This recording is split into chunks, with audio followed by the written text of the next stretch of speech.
India news के digital platform पे आपका स्वागत है। मैं अरविंद श्रीवास्तव अमेठी। आपको बता दूं कि जिस तरीके से आज केंद्रीय मंत्री स्मृति ईरानी का चुनावी पारा चढ़ता हुआ दिखाई पड़ रहा है, वहीं दूसरी तरफ कांग्रेस के खेमे में मायूसी छाई हुई है। आज दिन भर लगातार ऐसा रहा कि राहुल गांधी और प्रियंका गांधी का डिक्लेरेशन हो जाएगा, लेकिन कुछ भी अभी तक नहीं हुआ। कल कांग्रेस पार्टी के कार्यकर्ता, यहां तक कि भारतीय जनता पार्टी के जिला अध्यक्ष धरने पर बैठे और राहुल गांधी की मांग किए। उसके बाद रात बीत गई, सुबह हुई। सुबह के बाद सोनिया गांधी के प्रतिनिधि केएल शर्मा वो केंद्रीय कार्यालय अमेठी पहुंचे। उन्होंने सबसे पहले तो मीडिया वालों से ये बोला कि भाइयों, बहुत दिन बाद हमारी आपकी मुलाकात हो रही है, लेकिन समय समय पर होती रहेगी।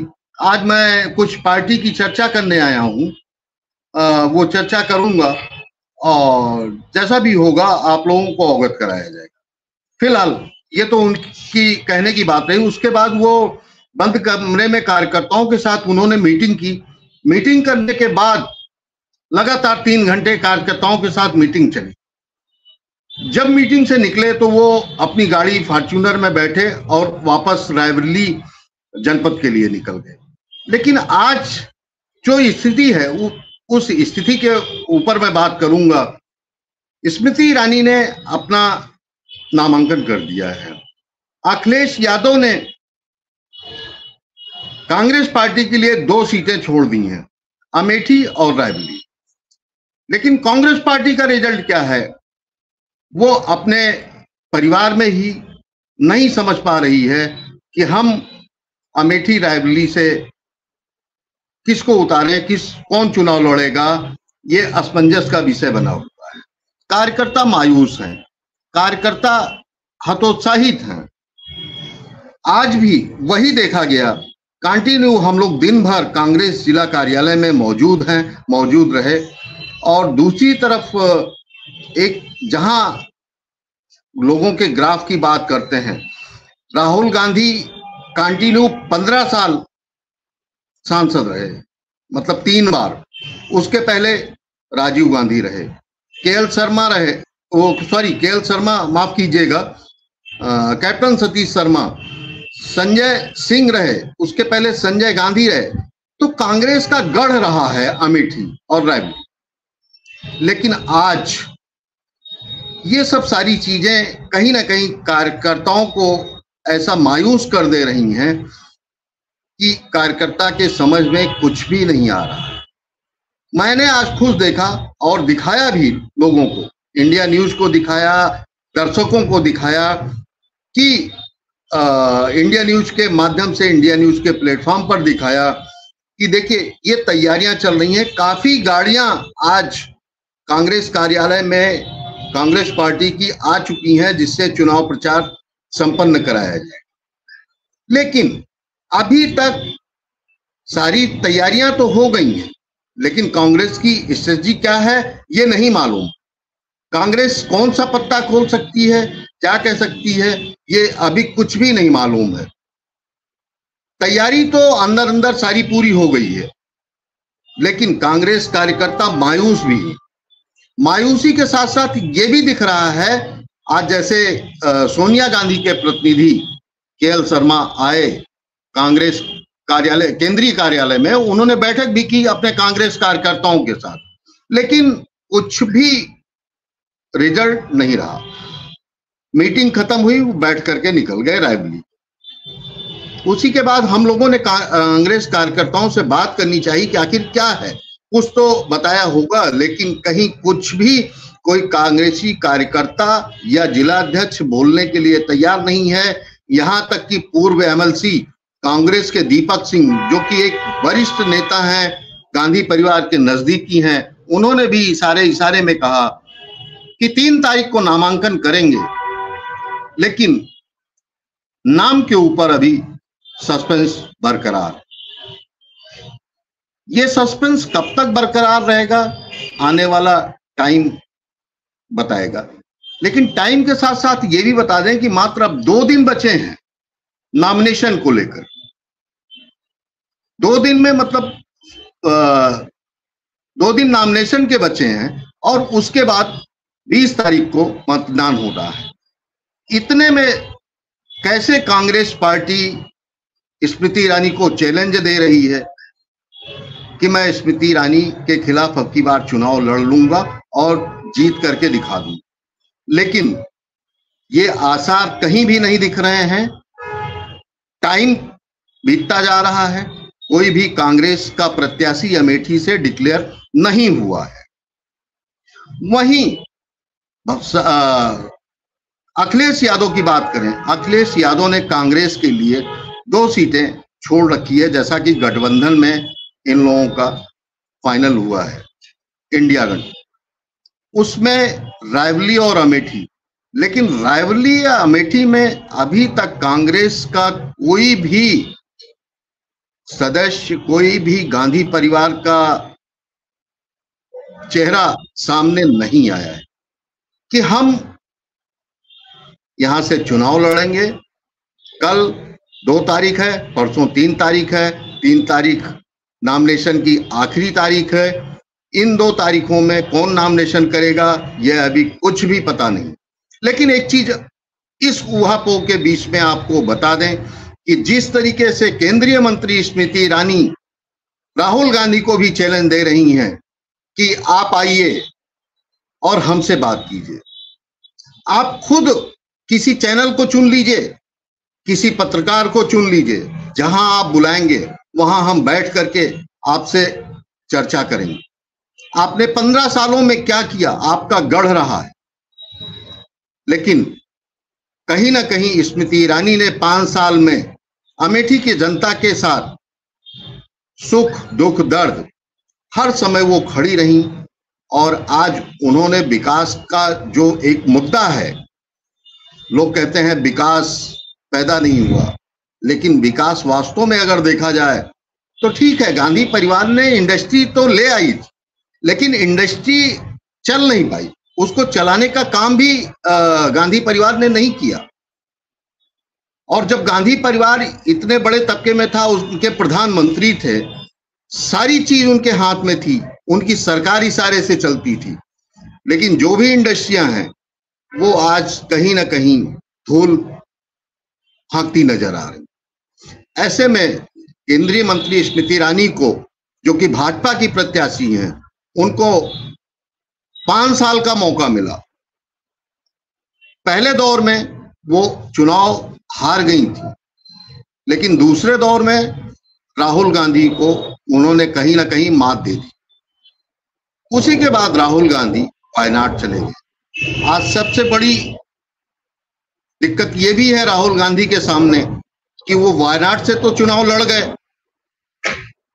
अब उसके बाद उनको सोचना पड़ रहा है कि अमेठी से भी चुनाव लड़े या न लड़े। अगर दोनों जगह से लड़ते हैं तो कहीं ना कहीं एक सीट तो छोड़नी पड़ेगी। ऐसे में जहां पे एक प्रतिद्वंदी लगातार जनता के बीच में बना हुआ है, लोगों का सुख दुख दर्द सब समझ रहा है और चैलेंज भी दे रहा है कि राहुल गांधी आए और अमेठी से चुनाव, तो ये तो इससे कांग्रेस पार्टी को सीख लेनी चाहिए। लेकिन कांग्रेस पार्टी अभी तक कहीं इस पे कोई भी कुछ भी सुगबुगाहट कांग्रेस पार्टी की तरफ से नहीं आ रही। आज सोनिया गांधी के प्रतिनिधि वो भी आए, लेकिन अभी तक कुछ नहीं। बस ये है कि चर्चा का विषय है गांधी परिवार को लेकर के अमेठी। अब अमेठी में गांधी परिवार आता है या नहीं आता है, आने वाला 2 दिन जो है ये बहुत कीमती है। ये 2 दिन डिसाइड कर देगा कि गांधी परिवार यहां से चुनाव लड़ेगा या नहीं लड़ेगा।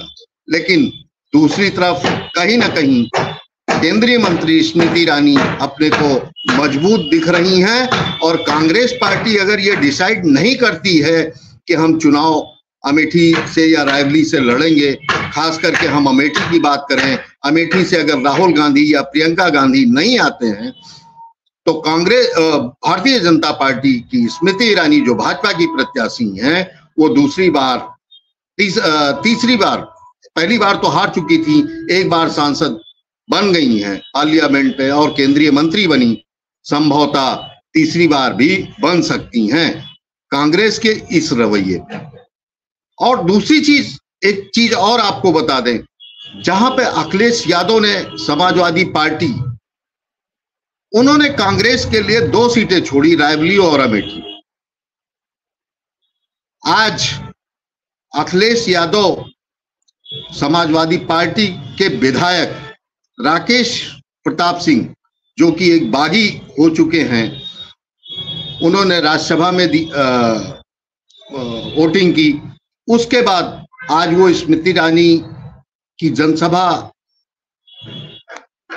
पे एक साथ मंच पे दिख रहे हैं और कहीं ना कहीं भगवान राम के लिए, सनातन धर्म के लिए वो बोल रहे हैं। जैसा कि आपको बता दें, स्वामी प्रसाद मौर्य को लेकर के बहुत चर्चाएं उठी, उस पे राकेश प्रताप सिंह जो कि गौरीगंज के सपा के विधायक हैं, उन्होंने कहा मैं उन लोगों के साथ हूं जो सनातन के साथ, मैं सूर्यवंशी हूं, मैं भगवान का भक्त हूं, अगर राम की कोई बुराई करता है तो मैं कतई उस मामले में राजनीति नहीं करूंगा, चाहे राजनीति रहे या ना रहे। आज अगर केंद्रीय मंत्री स्मृति ईरानी अमेठी में है, एक बहन के रूप में है, तो मैं उनके सहयोग में खड़ा हूं और खड़ा रहूंगा, भले ही हमको राजनीति को त्यागना पड़े। तो ये सब सारी चीजें अमेठी के अंदर बहुत उहापोह की स्थिति चल रही है। लेकिन इन सब चीजों के बीच अगर कांग्रेस पार्टी से राहुल गांधी या प्रियंका गांधी चुनाव लड़ने के लिए अमेठी नहीं आते हैं, तो भारतीय जनता पार्टी की प्रत्याशी केंद्रीय मंत्री स्मृति ईरानी एक बार दोबारा फिर से सांसद बनते हुए दिखाई पड़ रही हैं। और लोगों के बीच में उन्होंने काम भी किया है, काम चाहे वो जो भी सेंट्रल गवर्नमेंट की स्कीमें रही हैं, जो भी सरकार का अनुदान रहा है, चाहे वो किसानों को लेकर के, चाहे वो प्रधानमंत्री आवास को लेकर के, मुख्यमंत्री आवास को लेकर के, लखपति महिला को लेकर के, इन सब चीजों पे स्मृति ईरानी ने वास्तव में लोगों के दिल में जगह बनाई। आज जनता भी जिस हिसाब से उन्होंने नॉमिनेशन 29 तारीख को किया था, आज से एक दिन पहले, वो हुजूम दिखा, वो काफिला दिखा, उसमें मोहन यादव भी मध्य प्रदेश के मुख्यमंत्री भी रहे, मैंकेश्वर शरण सिंह जो कि अमेठी से ही आते हैं, भारतीय जनता पार्टी के विधायक थे, मंत्री हैं, उत्तर प्रदेश सरकार में राज्य मंत्री हैं, वो मौजूद रहे। और अमेठी के काफी बड़े नेता जो भारतीय जनता पार्टी के दिग्गज नेता हैं, वो रहे रोड शो में, और ढोल नगाड़े के साथ, कार्यकर्ताओं के साथ, एक हुजूम के साथ उन्होंने नॉमिनेशन किया है। ये कहीं ना कहीं कांग्रेस पार्टी के लिए एक हताशा का विषय है। इस पर गंभीरता से कांग्रेस पार्टी विचार कर रही होगी, कहीं ना कहीं जो पुराना दौर था 5 साल पहले का, वो दोहरा ना जाए। इसलिए गांधी परिवार अभी अपने आप में खुद सेटिस्फैक्शन नहीं ले पा रहा है कि हम अमेठी और रायबरेली से चुनाव लड़ें।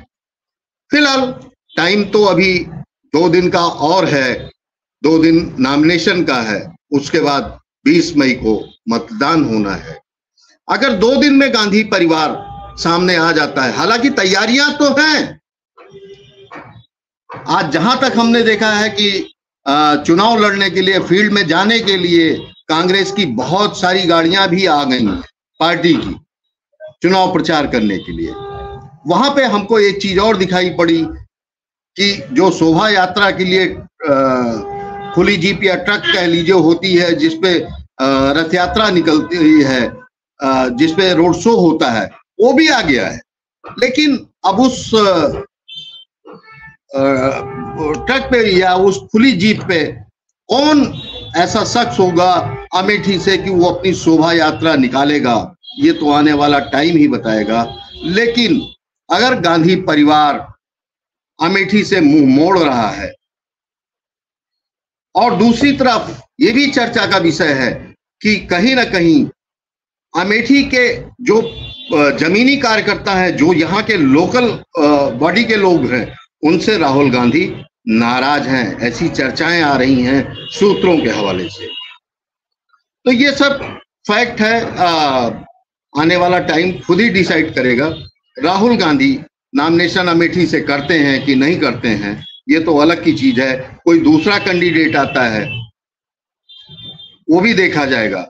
लेकिन इन सब कयासों के बीच में आज के तारीख तक जिस हिसाब से केंद्रीय मंत्री स्मृति ईरानी ने काम किया है, वो धरातल पर केंद्रीय मंत्री स्मृति ईरानी वास्तव में अमेठी संसदीय क्षेत्र में मौजूद हैं और मजबूत दिखाई पड़ रही हैं।